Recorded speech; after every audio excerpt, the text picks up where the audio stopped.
A Rússia de Kiev, ou Rus de Kiev, é frequentemente lembrada como o berço de três nações modernas: Rússia, Ucrânia e Bielorrússia.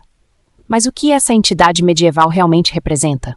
Como ela surgiu, prosperou e eventualmente desapareceu, moldando o destino dessas três potências eslavas? Vamos explorar essa fascinante jornada de ascensão e queda da Rússia de Kiev e entender o impacto duradouro que ela deixou no leste europeu. Nossa história começa no século XII, quando os povos eslavos do leste europeu viviam divididos em tribos, sem uma autoridade central. A região era cruzada por rotas comerciais cruciais que conectavam o Mar Báltico ao Mar Negro e ao Império Bizantino. Com o tempo, um novo poder começou a emergir, trazido por invasores escandinavos conhecidos como varegs, ou seja, vikings. Liderados por Rurik, esses varegs não apenas invadiram, mas começaram a se estabelecer na região. Em 862, Rurik fundou a cidade de Novgorod, que rapidamente se tornou um dos primeiros centros do que se tornaria a Rússia de Kiev. A morte de Rurik não encerrou essa jornada. Pelo contrário, seu sucessor Oleg expandiu ainda mais o controle vareg sobre o território eslavo, conquistando Kiev em 882 e tornando-a a nova capital. Esta mudança de capital consolidou o estado de Kiev como uma potência em ascensão. Com a cidade de Kiev situada em uma localização estratégica nas rotas comerciais entre o Báltico e Bizâncio, ela se tornou rapidamente o centro de uma crescente federação de tribos eslavas, finlandesas e bálticas. Era o início de uma nova era de poder e influência para o leste europeu. Os séculos X e XI marcaram o auge da Rússia de Kiev. Sob o governo de Vladimir o Grande, Kiev se consolidou como uma das mais poderosas entidades políticas e comerciais da Europa Oriental. Mas o evento que talvez tenha tido maior impacto cultural e religioso foi a conversão ao cristianismo em 988. Vladimir Penzma tomou a decisão de adotar o cristianismo oriental como religião oficial do Estado, conectando a Rússia de Kiev diretamente ao Império Bizantino e ao cristianismo ortodoxo. Este movimento não apenas transformou Kiev em um importante centro religioso, mas também trouxe uma profunda influência bizantina sobre a arquitetura, a arte e a cultura da região. Um exemplo impressionante dessa influência é a Catedral de Santa Sofia, uma obra-prima arquitetônica que permanece até hoje como um símbolo do apogeu cultural da Rússia de Kiev. Além da religiosidade, a economia da Rússia de Kiev prosperava graças ao comércio. Situada nas rotas que ligavam o norte da Europa ao Império Bizantino, Kiev e outras cidades como Novgorod e Smolensk tornaram-se prósperas. O comércio de peles, cera e até escravos fluía através dessas rotas, fortalecendo o poder econômico da federação. Durante o reinado de Yaroslav, o Sábio, filho de Vladimir Kino, a Rússia de Kiev chegou ao seu auge territorial e político. Yaroslav não só ampliou o território, mas também introduziu o primeiro código de leis eslavas, conhecido como Ruskaya Pravda.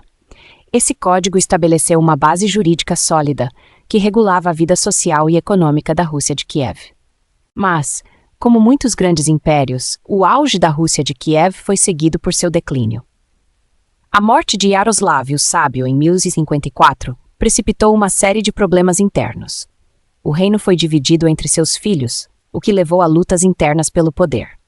Esses conflitos entre os príncipes enfraqueceram a unidade do Estado e a descentralização começou a corroer a força da Rússia de Kiev. Além das divisões internas, o Estado enfrentou pressões externas. Povos nômades das estepes, como os pechenegues e os cumanos, começaram a realizar incursões cada vez mais destrutivas nas terras do Estado.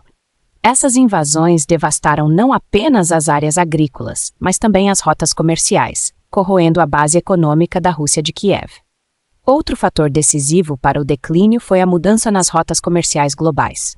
Com o declínio do Império Bizantino e a emergência de novas rotas no comércio europeu, a posição privilegiada da Rússia de Kiev, como intermediária, começou a se perder. Com menos comércio fluindo através de Kiev, o poder econômico da federação murchou. O golpe final para a Rússia de Kiev veio no século XVIII, com a chegada de um novo inimigo: os mongóis. Liderados por Batu Khan, neto de Genghis Khan, os mongóis invadiram a região com força devastadora. Em 1240, a cidade de Kiev foi saqueada e destruída. O outrora poderoso estado de Kiev foi reduzido a ruínas e incorporado ao Império da Horda Dourada, um dos muitos canatos mongóis que se espalharam pela Eurásia.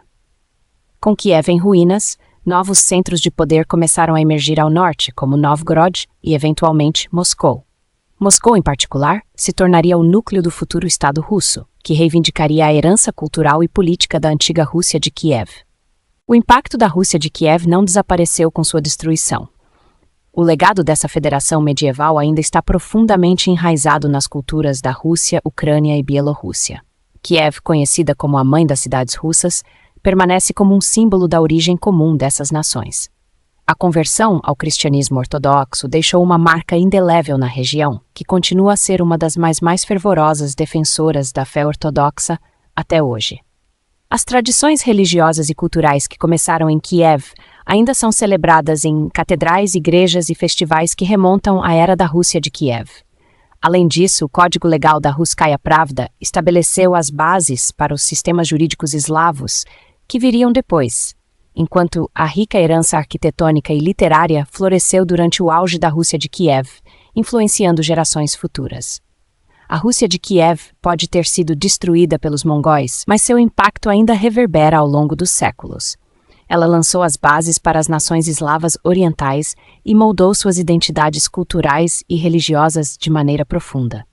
Hoje, embora o mundo moderno tenha mudado, o espírito da Rússia de Kiev vive na história, nas tradições e nas crenças de milhões de pessoas no leste europeu. E assim essa entidade medieval, que começou como uma união de tribos eslavas e varegues, se tornou uma pedra angular na construção de 3 grandes nações: Rússia, Ucrânia e Bielorrússia. Um legado que nunca será esquecido.